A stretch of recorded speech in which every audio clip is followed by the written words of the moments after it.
Are you craving a trip on Space Mountain? Well, we've got the next best thing. Welcome to Disney Coast to Coast.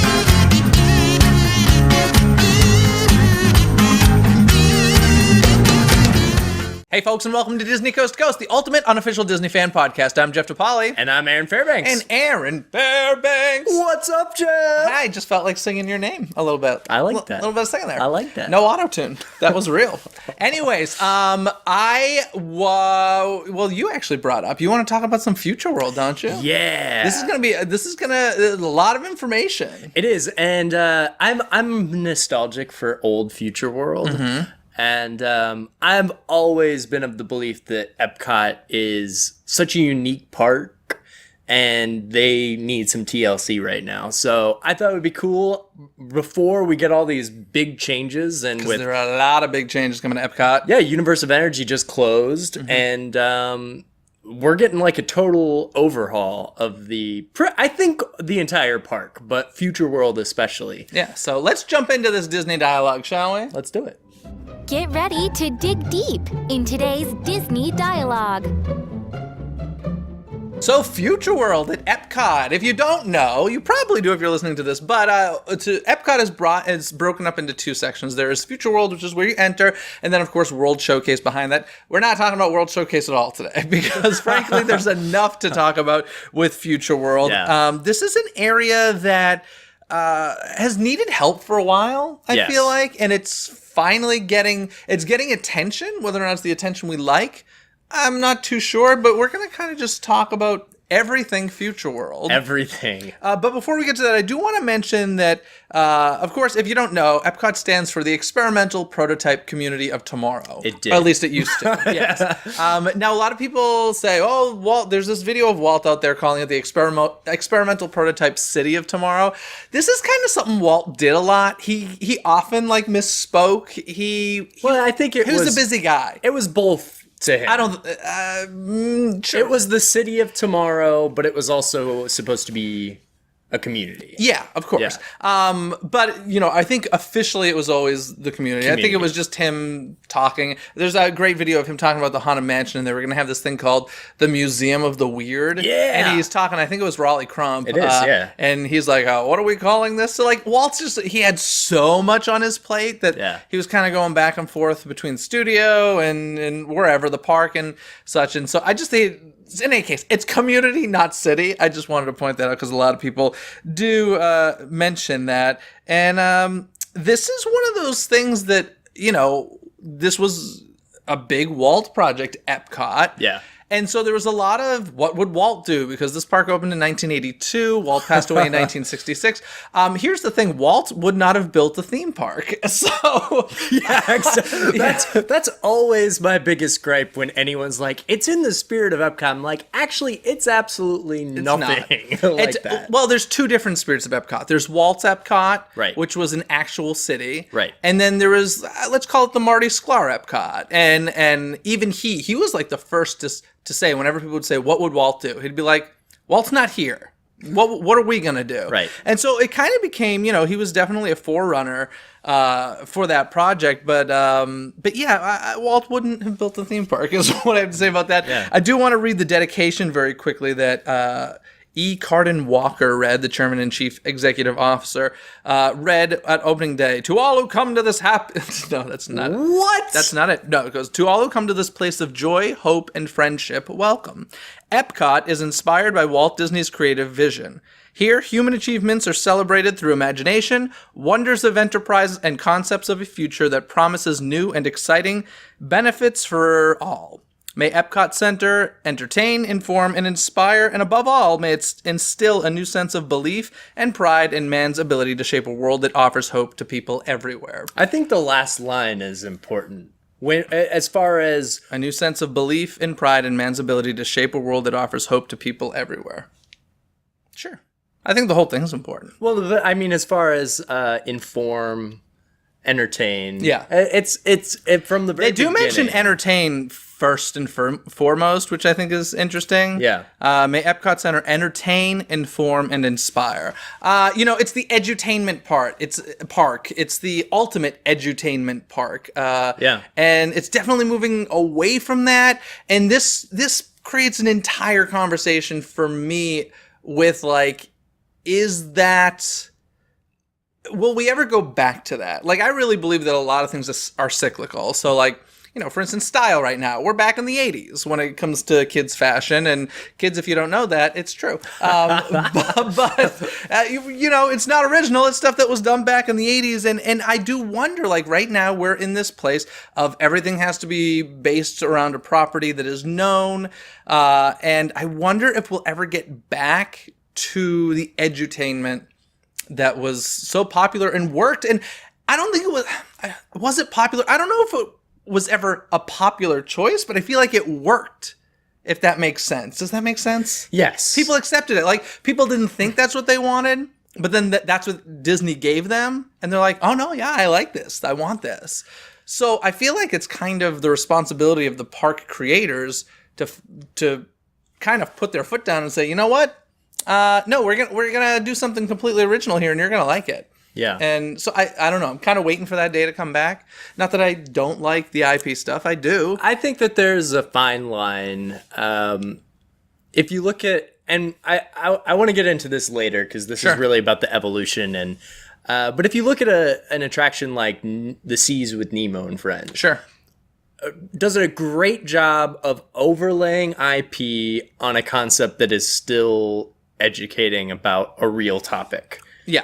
You go into Turtle Talk with Crush and kids are being entertained and they're having fun and they're talking with one of their favorite characters. But at the same time, this turtle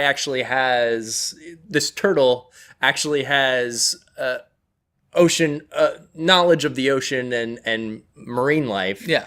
And so in a way it's still keeping up with that. Then you go to something like Frozen in Norway, and while it's based on the culture, it's not really educating you in any way about the place. Yeah. At least Maelstrom tried to go into the culture a little bit and look at different aspects of it. So that's where I think that they're really going to have to find that balance of adding their IP in, but keeping the information flowing. I'm sure there will be tons of education in Guardians of the Galaxy. We'll see. I mean, so this is where What if they make it all about energy? That would actually be kind of interesting. I know, and that's what I'm wondering if they're going to do something where it is the whole plot of the ride is going to be some like form of harvesting Earth's energy or like figuring out like alternative sources of energy. Seriously, I mean, no, I was just thinking, I really hope that they put some random character in the attraction named Judy, just so that like Rock can go, stupid Judy. Oh my gosh. Isn't that the line? Right? Isn't that the famous line? Yeah. Yeah. Stupid Judy. Stupid Judy. How funny would that be? I wouldn't be surprised if that'd be great. If that got pulled in. We're kind of getting ahead of ourselves. Yeah. But, so one thing I want to mention that started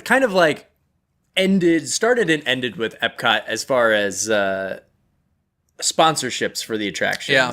And especially at Epcot, it was so important because they were trying to emulate the World's Fair, and which I love that concept. Right, isn't that so cool? A year-round World's Fair. Yes. Was like a big concept for the original Epcot, and I love that. Yeah. Like, obviously the World's Fair, the 1964, was it 64? I always get confused. Yeah, it was 64 World's Fair, had a huge influence on the Walt Disney Company. Right.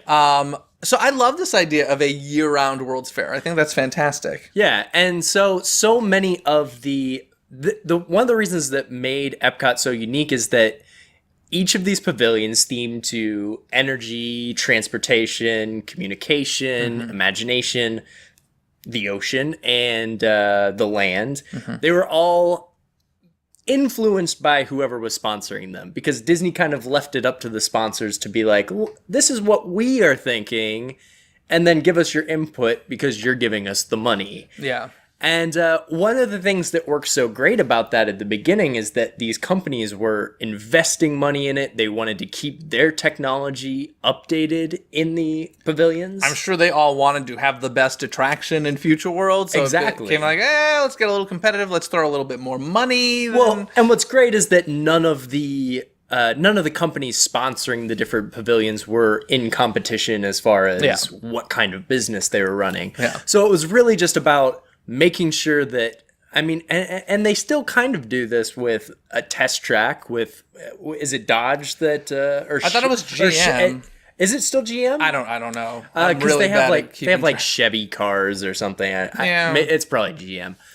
But for the most part, a lot of the pavilions lost their sponsorships, and that's kind of where Future World started falling apart. Yeah, now I'd say a good place to start. By the way, depending on when you grew up, it affects the name of that park for you. Originally, of course, it was Epcot Center with all capital letters for Epcot. Then it became Epcot 94 and Epcot 95, which was so weird. Wait, really? Yeah, in the years 1994, it was Epcot 94. Then part of 95 was Epcot 95. And then it became Epcot with lowercase letters, with a capital E, so like it doesn't really stand for anything anymore. But I do find that funny that like it's gone through name changes, just like some of Disney's California Adventure became Disney, and of course Disney MGM Studios became Disney's Hollywood Studios, and eventually something else. But I found that interesting. But I think a good place to start, even though we've already started in Future World, is it Spaceship Earth. It's right in the center. It is my absolute favorite park icon anywhere. Really? I love Spaceship Earth. It's pretty great. It is, and it's one of those things that I feel like you have to hit a certain age to like really recognize how beautiful and brilliant it is. Because as a kid, obviously Cinderella Castle was what excited me. Yeah. I literally stand in awe of Spaceship Earth. Like when I look at it, I cannot ask my friend Derek that I go to the park with. I can't walk by it without taking a photo. Like every different angle, he's like, he's like, it's a giant ball. It looks the same on every side. I'm like, it is so beautiful. Like, and depending on the time of day and how it's lit, and it's beautiful. It is. I love Spaceship Earth. Yeah. Anywho, so this one is all about advancements in human communication. Right. Hasn't changed. I mean, it's obviously gone through changes, but it's had the same general idea, same type of ride ever since the beginning. And to me, this is like, you can't get rid of Spaceship Earth. Like, it's not Epcot without it. So Spaceship Earth is always like I think it's always the first stop for me. Is it? There's very rarely a line at Spaceship Earth, so it's like going in there. Yeah. Yeah. It's nice you like cool off. Yeah. You know you're in for like what is it, like 15 minutes, 12, 15 minutes. That's the thing that we don't, other than Pirates of the Caribbean, we don't really have that here. I guess Haunted Mansion. I don't know. I feel like Walt Disney World attractions are so much longer in a lot of cases, and it's like a full-on production. Yeah, more space. Yeah, of course. And Space. I'm jealous of that space. Get it? Ha ha. So I gotta ask you. Ask me. Thank the Phoenicians. Favorite narrator. Oh, I honestly, I wouldn't say I have a preference. No? I can't say that I remember them all that well beyond Judi Dench. Like, she's the one I've had most recently. I know I've experienced the others as a kid. It's just not, like, ingrained in my mind. So. I remember... Jeremy Irons must have been great. Yes. Yeah. Yeah, I remember the Cronkite version, though, really well. And there's a lot of... I want that ride narrated by Gilbert Gottfried. Thank the Phoenicians! There's a few things that I miss from the previous incarnation of that attraction, but I appreciate a lot of the new updates to it. Yeah, and I think we'll eventually be getting an update to it, I would have to say. What do you mean? I think with the Siemens sponsor going away, I think there's going to be changes in there. Yeah.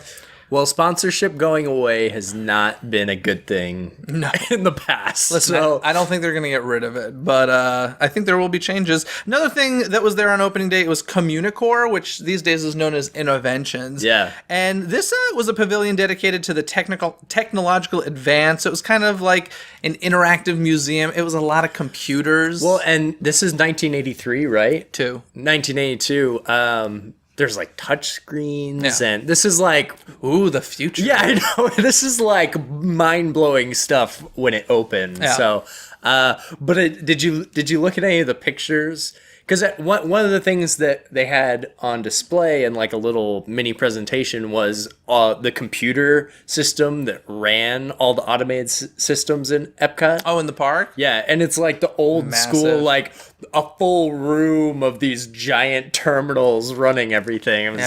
It's like insane. It's really crazy to think what we can do with like just a tiny computer chip now that used to take massive machines to do. Yeah. But that's what, Communicore was showing. Obviously, it became outdated. So in 94, it became Interventions. It became a more corporate-driven display. Right. And, obviously they updated the science in it. One of my earliest memories of going into Interventions was they had a whole. I didn't have video games when I was young, and they had a whole section dedicated to Sega Genesis and like Really? Disney games, so you could play like the Aladdin Sega game. I was like, I didn't want to leave. I didn't want to do anything. Fun else. fact: Yeah, the Aladdin game for Super Nintendo is the only video game Jeff DePaoli has ever beaten. Wow. The only game ever. One jump. Head of the bread line. One thing I wanted to point out, and this wasn't just in Communicore, but when the park opened, they had this. I never experienced this, but I thought it was mind-blowing. Yeah. That they had this information center set up all over the park where if you had a question, any like Disney or park related question. It was Google, but instead of going to your phone, you actually went to a human. No, but it was like a video chat. So you like somebody responded to you and you like had a video chat. And if they didn't know the information, they would get your name and address and mail you the information later. That's pretty awesome. Could you imagine if Google was like, I can't answer that for you, but if you give me your name and address, we'll send it to you. I'd rather that than the wrong information Google gives me so often. But yeah, beyond that, I would say let's start with Future World West. That's the side that changed less than the other. Now, the Living Seas, it's so interesting because so much of this wasn't their opening day, and that's kind of a theme that we find with the Disney parks is they open it unfinished, and I get it, they got to open and make the money and stuff, but like the Living Seas, if you had asked me, I would have thought that was an opening day attraction, but it didn't get there till 4 years later in 1986. It was definitely much more dramatic. Like the original concept of it was much more dramatic, and like Poseidon was a character inside of there. It was like you were gonna go in, like they were gonna have animatronic sharks attack your module, and I think initially the concept was you were going to be in a glass bubble, kind of like Jurassic World, the gyrosphere. And you were gonna go through this underwater world, and like it was gonna be much more of a narrative going on than, oh, look at the divers with the fish. Yeah, and it seemed like much more educational was the original concept. Of course, these days it's known as the Seas with Nemo and Friends. Right. I really like this space. What is it? I think it's like the second largest saltwater tank in the world or the country. It was the largest before the Atlanta aquarium opened. Yeah. Yeah, it's massive. It's very big. And one of the things. And I think the only places that are still like this are the land and the seas is they're actual research centers. Yeah. So this is a place where they have rescue manatees. Like they're actually doing. I don't know how much is going on now, but when they opened, the whole concept was this was going to be an actual place where marine biologists and oceanographers were going to come and study marine life. Now, those giant flubber-like animals, what are they called? Manatees. The manatees? Yeah. They eat a lot of lettuce. Yeah. Every time I go, they're being fed loaves of lettuce. Like every single time I go in there, they're just being fed lettuce by somebody. Yeah. I'm like, they eat a lot of lettuce. Well, most of them have been in motorboat accidents, so they eat whatever they, a lot of fiber. Whatever they want, Yeah. So, what do you think of the Seas with Nemo and Friends? I think this is, I like this. You know what? I always liked the seas, and I always want to go scuba diving. You can, right? Yeah. I think you have to be certified. You do. And so I always say, I'm going to get a certification and go, deep sea diving in the Epcot tanks. I would really love to. By the way, did you see the Mickey Mouse? Yes, scuba Mickey, diving. That used to be like a thing. They put the characters. Oh, was in it the tank. regular? I mean, I've seen video of it in more than one place with more than just Mickey, Cool. and I'm always amazed by that. I'm like, that's. I can't. I don't even know how that works. That's but in awesome. any case, I want to see somebody in like a Bruce costume, like swim around with with the fish. that'd be weird. Anyways, I remember when I first experienced it after the change it made, and there was like The queue line is beautiful. there was a transition where there was no ride, where they had already transitioned the aquarium part into Nemo. Yeah. And they were adding all the ride. I didn't go when that was going on. But when I rode it for the first time, I was really happy with. It's a fun dark ride. Yeah. And then I realized this is like not advanced technology now, but my mind was blown. Oh, yeah. When when the fish are like in the tank, I was like, what is happening right now? This is so cool. Yeah, no, I definitely love that. I did experience Nemo here first, so I had seen that technology used. I didn't. It's not as cool. No, because here. they're among real fish in Epcot, which is super cool. They also have the benefit of the song. In our big blue world. That's right. Sing it, Aaron. Da, da, da, da, da, da. Yeah. No, so they take a song from Finding Nemo. I don't think the musical was open when they first did that, did they? I think so. Maybe they did. I'm pretty sure the musical came That's first. good synergy right there. Yeah, no, I love it. I really wish it was in our ride at Disneyland, but it's not. So yeah, those are the Living Seas, and then the land is over there. The land, which is such a weird. It really is. I love the land. I have nothing against the land, but it is stuck in the 80s with. A lot of carpet walls in there. Oh, you mean just the pavilion? Oh yeah, yeah. For me, that attraction is about as close as you can get to. If they're ever going to argue that this is close to Walt's vision, the Living with the Land is the closest you're going to get. Yeah, I think it's pretty cool that when you're doing Living with the Land, that they mention it was originally called Listening to the Land, and now it's Living with the Land. And I love that they even say the foods that you see being grown here are being used in our restaurants that you're eating at in World Showcase. Like, that's kind of cool to think about. Yeah. I love that. Now, this whole venue is centered around agriculture and food. Right. So they had weird stuff back in the day, a show called Kitchen Cabaret from 1982 to 1994, and then it was rethemed as Food Rocks. And I don't remember these at all, personally. Food Rocks. Do you remember these? I do. I do remember going to see them. Sounds very like Chuck E. Cheese. It was. Well, Kitchen Cabaret was much more like fleshed out animatronics. Yeah. And Food Rocks was like... flats, right? Yeah, it was just kind of like... it was much less intricate. Yeah. But Food Rocks, I don't know if you got any of the names, but there was like some... Oh, some of the band names? Yeah. Instead of like the Beach Boys, it was like the Peach Boys. Yeah, the utensils. It was awesome. Yeah. Was that equals awesome? All right.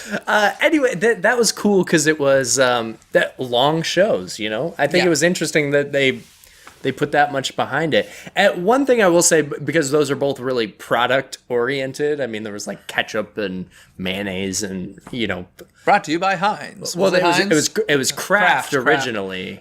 Yes, Kraft originally, and that Tony Baxter started on the land.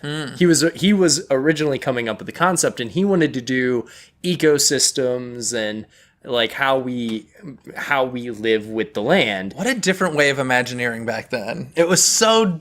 It's just like... I just can't imagine that project being handed to anybody anymore. Like, make something about food. It was like Blue Sky. Though. Totally. It was way more Blue Sky than like, how can we fit this property? And you can kind of go anywhere with it. Yeah. So this is a good example of the sponsor coming in and being like, ecosystems are great. We want to talk about crops and like basically farm to table, how food gets to your home. Farm to table, I like that. Yeah. Before the farm to table movement was hip and trendy. Yeah. Epcot did it first. Epcot is the OG farm to table. Yeah. Yeah. And it's cool because they have the restaurant upstairs, the rotating restaurant, and everything you order there is from the ride.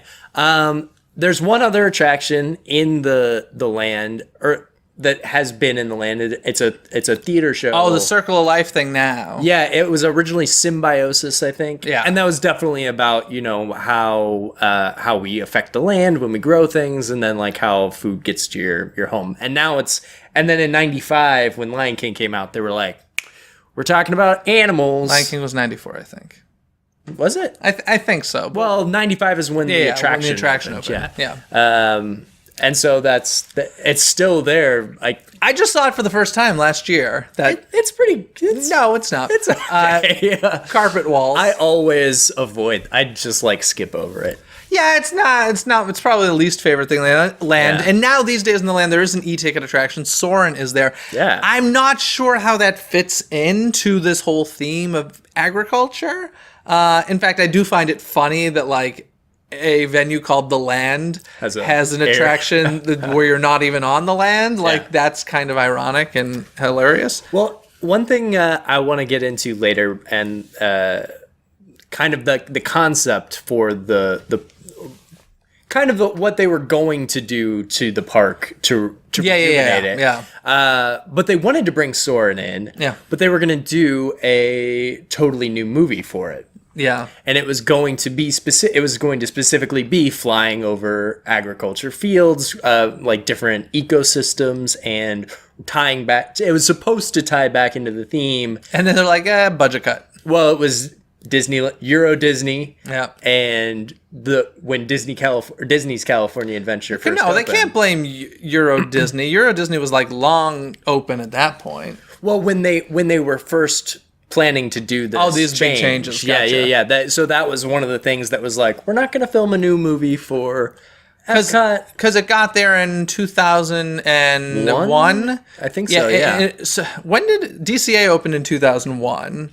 And then the 100 Years of Magic is when it was brought over to Walt Disney World. So I guess the same year? Yeah. Wow, interesting. I didn't realize they were that close. Yeah. I felt like DCA had it a lot longer for some reason, but perhaps not.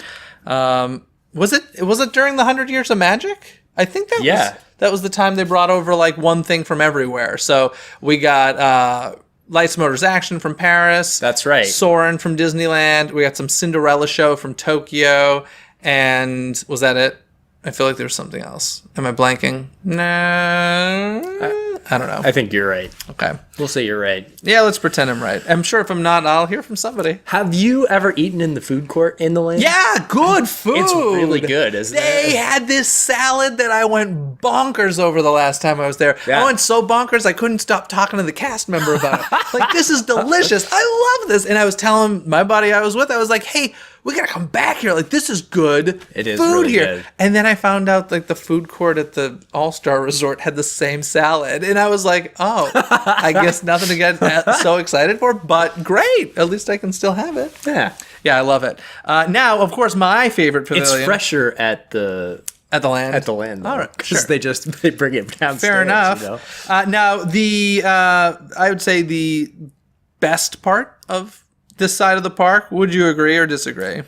Now, just in general. Currently, I would say no, but Journey into the Journey into Imagination Pavilion. Yeah. Which of course is all about the imagination on opening day. Imagination. Woo! And now it's just called the Imagination Pavilion. But it opened with the Magic Eye Theater, which housed a show called Magic Journeys, which apparently, I did not realize this, that film was moved to the Magic Kingdom in 1986. Really? Yeah. I don't know how long it lasted there, but apparently it moved from there to Magic Kingdom. I just know the song Magic Journeys or something like that. It's a Sherman Brothers song. And one thing that I thought was interesting is there's a lot of Sherman Brothers songs at Epcot. Tons of Sherman Brothers at Epcot, which is great. But Yeah, so the Magic Journeys, and then of course we got the Figment attraction a few years later. Journey into Imagination. Yeah, and then Journey into Your Imagination, and then now Journey into Your Imagination with Figment. Do you remember? I do. I very much remember the original Journey into Imagination because, I was a kid, and I just remember Dreamfinder, and I vividly have like distinct visuals in my mind of that attraction, and it was great. I loved it. I don't hate the current version nearly as much as a lot of people do. In fact, there's 2 moments that I think are quite brilliant in the new attraction. The first is they're both at the end. The scene where like there's that giant reveal of all the figments. Yes. I think it's done really well. Like first time you do that, I don't think you're expecting that. You're sitting in a room with, I think you're looking at monitors on the wall. Is that correct? You're looking at something on the wall. It's a pretty plain looking room. And then it goes black for a very short amount of time. The wall drops. Yeah, right? the wall drops, and when the light comes back up, there's like figments everywhere. I think that's a beautiful effect, simple yet effective. And then after that, you ride into like a star field, and then all the lighting changes, and like all this black and star goes away, and you realize like you're in the exit room, and it's such a great reveal. I always laugh when you see the cast member like hiding in there. That I'll tell you, the first time I did it, I didn't see that, but then like the lights change, and there's a cast member standing in the middle of space. It's lovely. I think those are 2 great effects. I don't hate it as much as most people. My big thing is that Figment used to be, he was mischievous, but he was super friendly, and now he's a jerk. Fun. Now he's a he's just like Jesus. He's just screwing with the whole. He's just like super annoying. I find him, and Aaron, you have strong feelings because about Figment. I love the character of Figment, and I feel like they totally didn't get him when they put him back into the attraction. I would agree. Do you know who is now the voice of Figment? No. I found this fascinating. Originally, it was voiced by Bill Barty, but when they redid it, Bill Barty had passed away. It's Dave Goelz. It's Gonzo. Really? Yeah. I can totally hear that. I hope that he will get to re-record a ton of dialogue for Figment. Yeah, that'd be awesome. Now, I had heard, correct me if I'm wrong. Yeah. Actually, I don't know if you know this, but I had heard the Kodak company actually owned Figment for a period of time, and that is part of the reason why he disappeared or was much less heavily used. I don't think they owned the character. I heard they did, and Disney eventually bought it. I tried to look up how factual this is or not. It was hard to find. I've definitely seen both sides argued. Yeah. I don't know which is the truth. If anybody knows for certain or has a resource for certain, I'd love to know. I just find it hard to believe that Disney would allow that. Else we'll create a character for the theme park. You can own them. I don't think so. Yeah, that sounds. You know why he's purple though, right? Why? Because they originally planned eyes for him to big be and yellow. They planned to have him be a green dragon. A lot of the concept art shows him as a green dragon. Green is the color of Fujifilm, and so Kodak was like, "Please don't make him green." And so they decided to I'm make surprised he's not yellow or red. Royal purple. Interesting. I like that. Yeah. That's good reasoning. We did skip over the Magic Eye Theater. As we mentioned, it opened with Magic Journeys. I know this has got one of your favorites. One of my favorites. Followed by Magic Journey was Captain EO. And then the one, the only, Honey, I Shrunk the Audience. Yeah. Honey, I Shrunk the Audience. Fantastic attraction. Yeah. And then back to Captain EO. And now the ever-popular Pixar Film Festival. Well, and actually, part of the whole reason that the Journey into Your Imagination came about was it was based on the Imagination... What was the... Oh, the Imagination Institute. The Imagination Institute. So it tied into... Honey, I Shrunk the Audience, and then Honey, I Shrunk the Audience, and there it has no connection to anything. Yeah, so the character of Dr. Nigel, whatever it is, played by Eric Idle, was in both the Honey, I Shrunk the Audience attraction and Journey into Your Imagination. So I like the tie-in. Yeah. I think that works great. But, the lack of Figment was not a strong choice on their part, and they eventually added him back in. I also...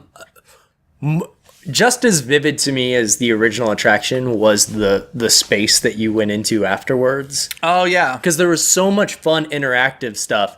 And they've one of the things they did when they renovated the ride is they cut the ride down by like 40% and totally blocked off the upstairs portion. Unless you're a DVC member. And then it's just like, I can go up into a lounge. Yeah, that's all it is. Plug It's my a phone in. DVC member lounge. Hey, free food. It's a great space, though. And I feel like it's... I know a lot of people are upset by this, yeah. I don't have, vivid memories of that, but I know a lot of people are upset about it. Yeah, Sorry, the folks. Rainbow Tunnel is a big, That's the big thing. That was awesome. Yeah. I think that wraps it up for Future World West. Do you think? Can we move to the East? Yeah. Hey guys, it's Jeff, and I've got a question for you. Have you ever hired a travel agent and realized that instead of planning your dream vacation, they were planning their own instead? They just weren't listening to your wants and needs. Well, I've got a solution for you thanks to our Season 4 sponsor. Adventure is Out There Travel specializes in making sure that you get to do exactly what you want on your next Disney dream vacation. What specific type of magic do you want coming your way on the Disney vacation? They'll find out and hook you up, taking care of all of the heavy lifting. They're a full-service travel agency specializing in cruises, tours, single-night stays, and of course, the Disney vacation of a lifetime. So go ahead and visit adventureisouttheretravel.com for your free, no-obligation quote.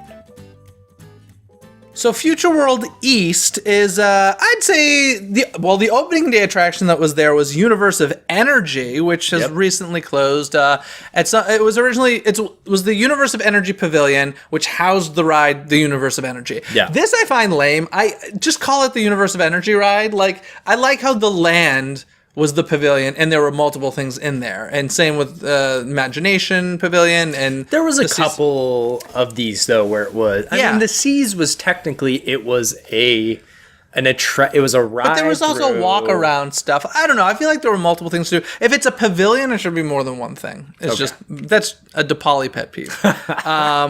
But Universe of Energy is now gone, sadly. It was an opening day attraction. It eventually became Ellen's Energy Adventure and had a very long run, 1982 till 2017, essentially. Super dated. Yeah, I love it, though. I loved it. I loved it. Did you go on it recently? I did last year. Yeah? I did because my buddy in Orlando had never gone on it, and I told him nothing about it, and I said, I'm like, this is such a unique attraction. Listen, did it need an update? Absolutely. But that whole ride through theater with the dinosaurs, I love it. You're biased because you love dinosaurs. I love dinosaurs. I love dinosaurs. I love animatronics. I love the moving theater. Yeah. I love a lot about that attraction. Yeah. It was just so unique. We don't have those at Disneyland, like anywhere. Yeah. So it was just such a cool, unique attraction. I'm sad to see it go. As we mentioned, Guardians of the Galaxy will be taking over that space. We really don't have details about this other than it's not going to be Mission Breakout, which is good. God, yeah. Now the story that they've tied in is that Peter, yeah, went to Epcot when he was a kid. Now, how do you feel about this? I think that is a cool way to tie it in. I agree. It's kind of lame, but I would rather that than no explanation. He's an 80s kid. Yeah. It's very possible he went to Epcot as a kid, and so that's why he's decided to come back. He's bringing the Guardians on vacation, Jeff. Listen, I think it's funny, and I as I said, I appreciate them trying to make it work. I think, if anything... Stupid Judy! God, I pray to God that happens. That'd be amazing. I think that they all appear on Jeopardy. The Guardians all appear on Jeopardy. That'd actually be awesome. I don't. Before we go into this, I just have to say, I love, and I know this is like a big meme now or a big thing. Like Alex Trebek is can be a total. In recent years. What is that twice in the same show? I'm sorry. What? He can be very terse. Anyways, I think that was one of the first times I ever saw Alec Trebek like just be really rude to people, because he was just he would just give Ellen a hard time. Well, it was acting. And then was it? Because he's quite terse on television. Listen, sometimes. if you've been doing the same job for 50 years or whatever it is, you'd be over it too. Yeah. Anyways, I loved the Jeopardy scene. I think that if anything, the story of Peter coming to Epcot as a child, hopefully that will mean that the story somehow ties into the world a little bit better. It ties into the story of Future World. I'm excited to see what they do with it. From what I understand, the actual building is not going to change. They're not going to demolish it. The artwork, it looks like the same building. So I'm curious to see what they do inside. I would imagine they have a lot of space. Like, it's a pretty big building. Yeah. In fact, I heard they might even be adding on to it. Probably. So even bigger. Yeah. The rumor was it was going to be some kind of coaster. Yeah. But I don't want another rock and roller coaster. I think Disney is now in the age of doing. They're gonna take a page out of Universal's book and do something more like Harry Potter. Yeah. I would like a Forbidden Journey type of ride. Yeah. Even though I don't think they can legally do that, but they can do something like Yeah. that. But thrill ride that also tells like a very strong narrative. Yeah. And it'll be all about energy conservation. I would, that'd be interesting to see. I don't know if they're going to do that or not. But anyway, moving on from there was the Wonders of Life Pavilion, which opened in 1989. People love this as well. Yeah. I was in there last year for, I think it was Food and Wine. Yeah, Food and Wine. Yeah. I was like, I remember Body Wars as a kid. Interestingly enough, apparently the opening of Star Tours was delayed because the folks at Body Wars, MetLife was sponsoring this pavilion, and they said because. If you don't know, Body Wars and Star Tours is the same exact ride with a different film. If you look at the pictures of the ride vehicle, it's the same exact thing. Exact same. And that always, I can't believe there was no hiding. It's the same exact ship. Yeah. But in any case, they were like, we want to be the first to open. You have to delay Star Tours in order for Body Wars to open first. So that's interesting. It had already opened in California. Yeah. Star Tours opened in Disneyland in '86, I believe. Yeah. So years earlier. But Cranium Command. yeah, this area was to get guests excited about biology, health, and their own bodies, which is a little weird to put in a Disney park, but also exciting that they did. The weirdest one is definitely Cranium Command? No. Which one? The Making of Me. The Making of Me. Yeah. It was like it was a birthing. Not only that, but it was Martin Short telling the story of how his parents got together, and then there's an animated segment that shows how reproductive organs work. Listen, I'd rather learn it at Epcot than in a classroom. Yeah, it's true. And this was a great pavilion, and this is the big yellow dome. Yeah, and this is one that's actually a pavilion. It's like the land. There was the three major attractions, and then there was a lot of space in the main area that was just kind of like interactive games and touch screens and stuff that you could learn about the human body. Yeah, there's also they had something to do with Goofy, but it would show like old, like Goofy exercising. It was like him exercising, and I have a soft spot for Goofy hurting himself while exercising. You're evil. This pavilion closed January 1st, 2007. Again, the sponsor dropped out. Yeah. Now, a venue or an attraction, I should say, that was very popular that I have vague memories of is Horizons. Now, of course, this should be one of my favorite things ever because it's kind of a sequel to the Carousel of Progress. Did you remember? I don't remember that as much as I remember, like, at the end you got to make a choice of, like, what kind of Where you wanted, what where you like wanna go. city you wanted to I go to. remember that vividly. The rest of it, not so much. Really? I was pretty young when I remember doing this. It closed in 1999. So, yeah, I don't have super strong memories of this, but I know people love Horizons. Yeah. So this was GE, and GE, for those of you who don't know, You want a GE fun fact? Yeah. This is totally random. But General Electric owns NBC? Oh. Yeah. Oh yes. Yeah. Did you ever watch 30 Rock? Didn't, but No. yeah. But do you know the musical notes? NBC, ding, ding, ding. Is it a microwave? It's GEC because General Electric Company owned NBC. Interesting. Owned. I don't know. How long have they owned it? A long time. Oh wow. Ding, ding, ding. Interesting. Isn't that interesting? Yeah. Fun little GEC fact for you, Okay. right here on Disney Coast to Coast. Anyways. Anywho, sorry. General Electric sponsored Progress Land At the World's Fair. at the World's Fair. Yeah. And if you don't know, Progress Land is Jeff's There's favorite a great, attraction. big, beautiful tomorrow. That's where the Carousel of Progress was born. Yes. Right. So the same characters from the Carousel of Progress are featured in Horizons. Right. It's awesome. The time.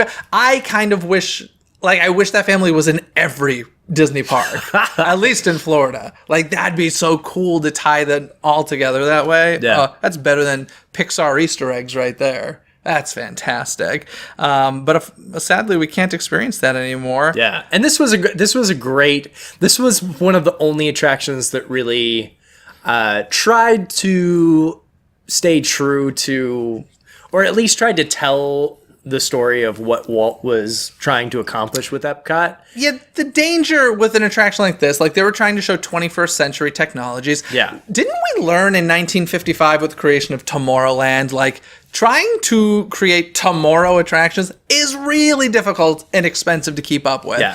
And that's really what kind of happened with Horizons. But that was part of the whole concept of having these big companies sponsor these. Yeah. Is that as the companies came out with new technologies, they'd update the attractions. Companies go bankrupt, man. Companies, Well, companies don't want to pay for amusement park rides. Yeah. So I think you mean theme park. theme park rides. Yeah. Yeah. We're not an amusement park here at Disney. I mean, it's amusing to me. No. So yeah, no. Do you have vivid memories of Horizons? I have one vivid memory of Horizons, and it was when you go over when you go into the big screen. Yeah. I just remember my dad has really bad motion sickness, and nice. so he was just like, I can't handle this Just close right your now. eyes. Just close your eyes. Yeah, but the thing is that the sensation of the attraction is still and this was an omni mover, but it was hanging, so that you could feel the. Who cares? Yeah. So the actual motion I mean, bothered he's him? still Oh, yeah. all right. Man up. Couldn't do Body Wars either. Man up. Well, Body Wars, I understand. That's Yeah. bumpy and shaky and Yeah. stuff. But Anyways, that's what I remember vividly. So okay. Also in this area was World of Motion, which I really have no memory of. I don't either. This is this was an opening day attraction, closed in '96. This one was about transportation and was eventually replaced by Test Track. So once again, still about transpo there. But this was a very traditional, like Horizons, dark ride with animatronic figures. Yeah.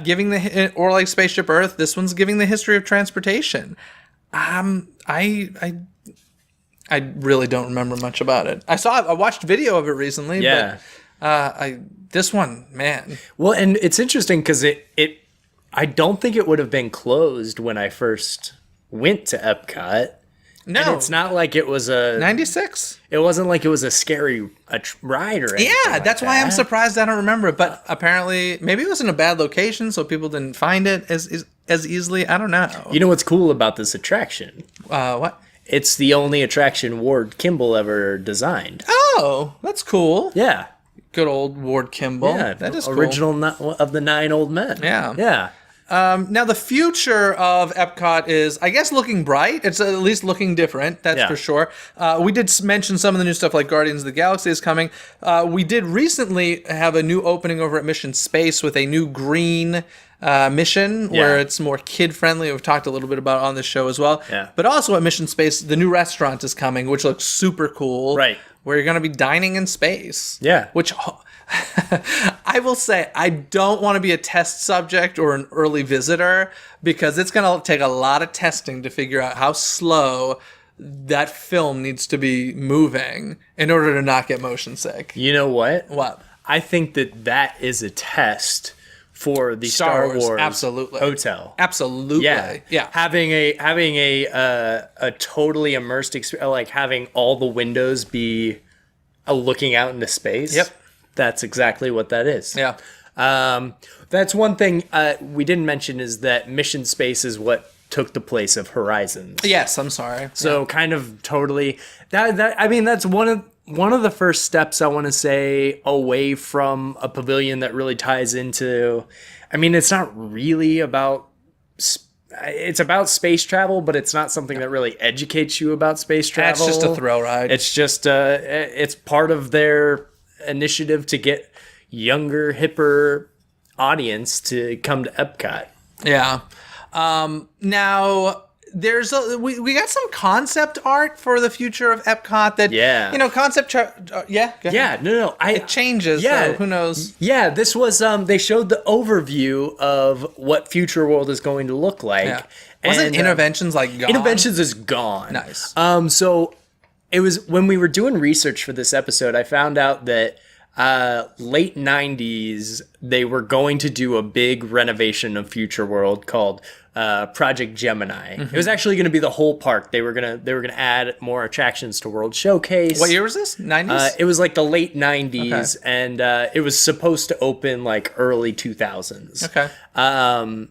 But one of the major things they were going to do is they were going to break up Interventions, so it wasn't going to be one big building. It was going to be like a couple. There was going to be an internet cafe to be hip and trendy. And they were going to add like more forest sections. They were going to change the name to Discoveryland.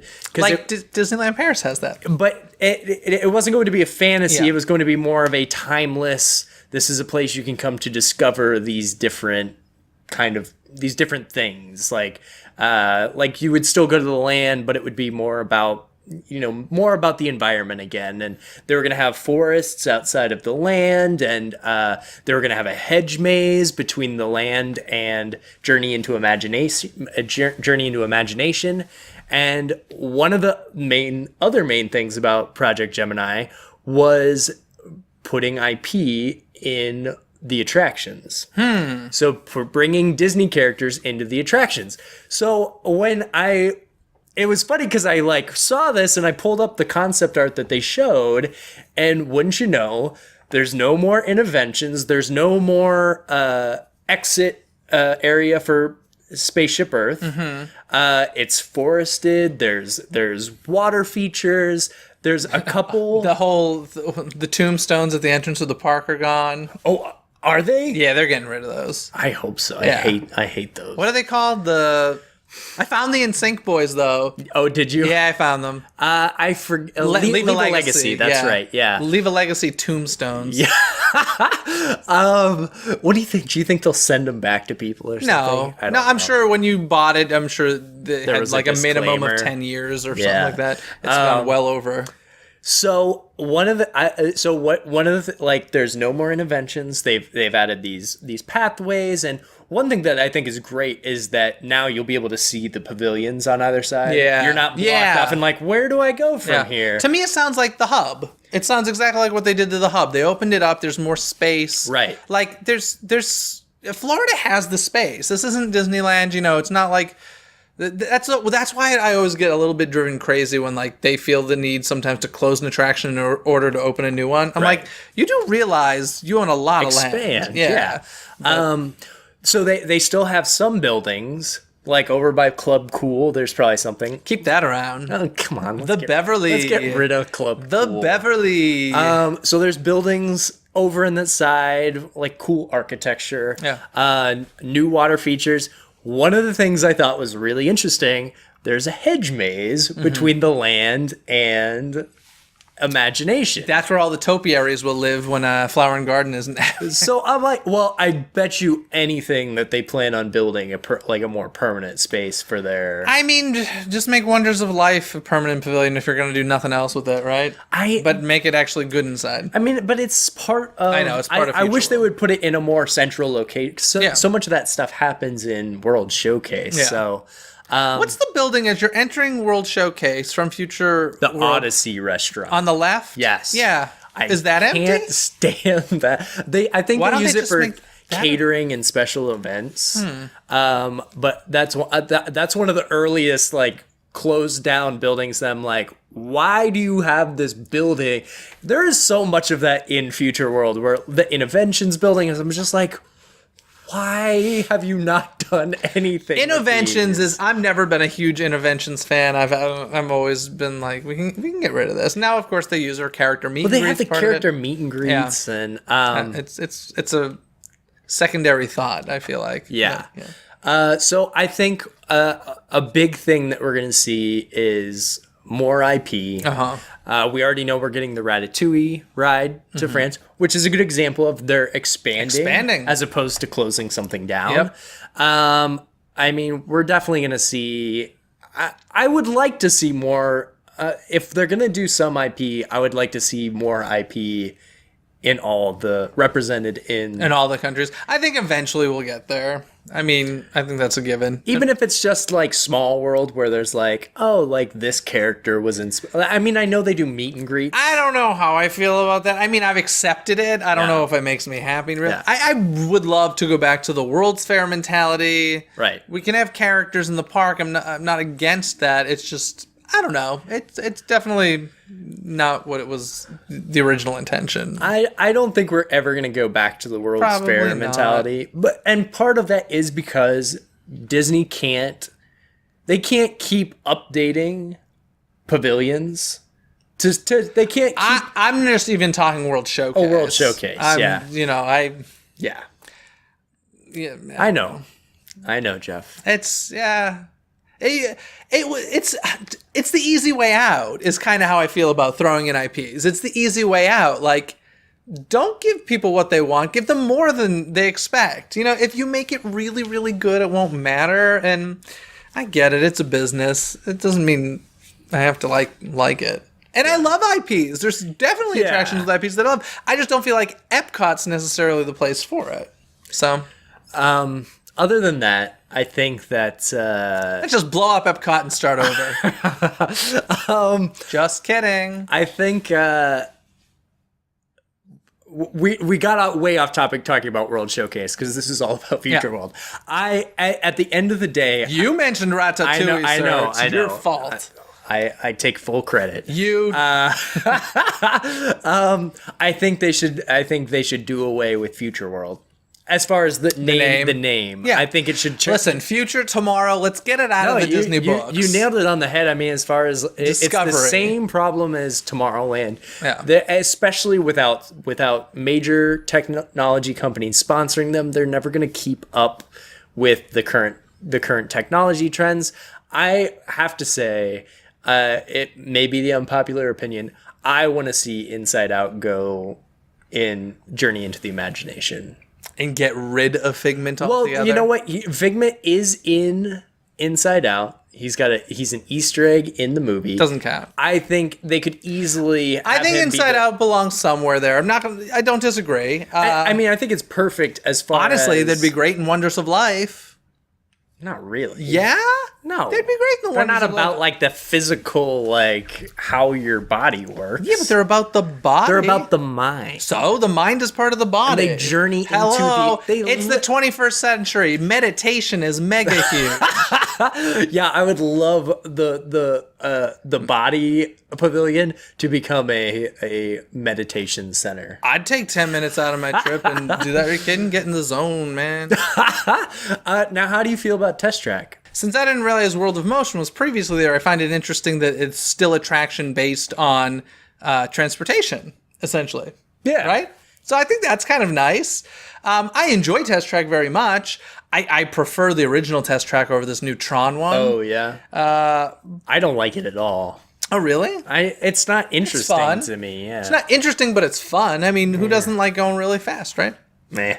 It's fun. Meh. Anyways, I think that wraps it up. I mean, that was a lot of information going through Future World very quickly. Frankly, we could spend an entire episode on every single one of the pavilions we spoke about. Yeah. This was just an overview, and who knows, maybe we will go back and do that at some point. But I think for now, that means it's trivia time! Hey folks, and welcome to Trivia Time. Today I have Christine from Divas Dish Diz podcast here on the show. Hello, Christine. Hey, Jeff. How are you? I'm good. How are you? Doing great. Well, today we are here to discuss some trivia about the Disney afternoon, which, was that around when you were a kid? FYI, I had kids when that was going on. No, seriously? Yes. Wow. Yes, 100%. So my kids watched the Disney afternoon. Okay, I love Disney Or afternoon. child at the time. Yeah. It was a fun one, but let's hear your trivia question first. What do you got for me? Or do you have any stories related to Disney I afternoon? do have a story related. You are probably, I'm 90% sure you don't know this. Okay. I actually worked the Disney afternoon show. At Magic Kingdom? Yes, I was a hostess. I was a Mouseketeer at Disney Starland for many years, and I worked this show. Loved this show. And originally, so this, I guess we'll go and lead into that. So originally, this show ran for about a year after Birthday-Land, and then the text came in and like, we're going to revamp it. We're going to come up with new dances, new choreography, new everything. So the whole show got revamped. Now, I don't know if you were able to see the show at all, but that's my trivia. When I was a kid, I remember, I was pretty young. I remember at the Magic Kingdom, some show where, did Scrooge McDuck get locked in a safe? Or am I thinking of a different Scrooge show? was the first one, yeah. And then it revamped. And when it revamped, they felt like they needed something more like hip hop and more edgy. Okay. So once the show was revamped, not only did they have us, the hostesses, the MCs, everything, but they had a digital MC. Do you remember who that was? Oh my goodness. Like somebody you saw up on a screen? Well, no, you only heard him. It was like just a voice. And it has like a fun name like Tom Morrow or something like that? It's super easy. It has 4 letters. 4 letters. Yes, and it stood for something, but like gun to my head, no idea. Can't remember. 4 letters. 4 letters. It's a word. So you don't remember him? You don't remember like the little jam to it? I don't remember that. No. Oh goodness. I'm trying to think of 4 letters that would make sense. And I guess I could give you a hint. Yeah, what's a hint? It feels like it has nothing to do with the show, but surfers say this a lot. Dude? Yeah. D-U-D-E? Yeah, that was his name. Really? Yeah. And you don't remember what that stood for? I can't. Not anymore. Well, funny enough, that's my trivia question for you. Don't lie. You swear to God. No, I'm totally... I'm like, what? He used to be, if you remember the show, what you kind of do, where Scrooge McDuck was, Mickey was in the box. Mm-hmm. Mickey came out of the box. Okay. The magic trick, yeah. So it had, I was going to ask you bonuses of who was in it, but you might not know everybody that was in it. That was in the box? I thought it was in the show. It was in the show. Okay, I remember the Chip 'n Dale Rescue Rangers. So there's Chip Dale that's and the original one, yeah. I'm thinking original then. Yeah, That's the only one I know. I remember Chip Dale and Gadget. I remember the Gummy Bears. I remember Scrooge McDuck. I remember Mickey. So what was it after that? So after then it was Launchpad McQuack, Mm-hmm. Darkwing Duck, so old DW, Bonkers, not really, but he solved the dilemma. And of course, Baloo and Louie, they were a big part of the show because it was all where we got the audience up dancing. Mm-hmm. So Baloo and Louie was in it, and Goofy and Max. Now, where was that? Because I remember going to it as a kid, but it was located... Mickey's house. So it was located in Starland, which is now... Yeah, you remember you had to go through Mickey's house. Yeah. Then you went to Mickey's backyard where you saw, my mind's... The duck that had like the scientist. What was his name? The old... The professor. The professor. Okay, so he had like a thing outside that you had to walk past. And then you went into the pre-show, which was all Little Mermaid. And you spent 20 minutes and they used to play... Everyone sat on the ground. They played videos of like, "Oh Mickey, you're so fine," the song and all that, and then Little Mermaid, and then you went into the actual show. And it's the same. It was the same thing for Birthday Land, but you probably don't remember that.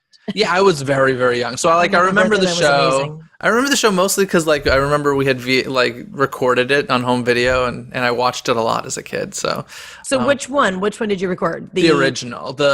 You have to let me see it. Oh God! If I can find it, I will. You find it. I might be in it. You don't even know. It's gotta be on YouTube, right? The retro guys are dying to catch me in that show. I have yet to see any video online of me in it. That is hilarious. Well, yeah, I've got some I've got some Disney Afternoon trivia for you. And there was an area at Disneyland, the original park. It was a small area. It was an area around It's a Small World that popped up to celebrate Disney Afternoon. Do you remember the name of the area and what year this would have been? Okay, the sad truth is I've never been to Disneyland. You gotta come. I know. Well, and so something that was related to Disney Afternoon. What do you think? It's something I could guess? Yeah. Okay, so based on the name Disney Afternoon, this would be something like that, but not a street, but Oh, okay. So they named something literally after it. Yeah, the whole area like a courtyard. It's the whole street area near It's a Small World. So it wasn't courtyard. It was. I'll give you the first word. The first word is afternoon. So it's afternoon Avenue. There you go. Afternoon Avenue is what they called it. And really? yeah, that was it. And was it meet and greets? It was meet and greets, and they rethemed some of the attractions slightly. It was kind of a precursor to Toontown. So it was that bridge beyond Toontown didn't really exist yet, but it was a precursor to that. So it was Afternoon Avenue. Do you know what year that might have been? So if it was a precursor to Toontown, I'm guessing 93, 94. Little earlier. Oh, really? So it's in the early days of Disney Afternoon, maybe 91? Boom, that's it, 1991. Mm-hmm.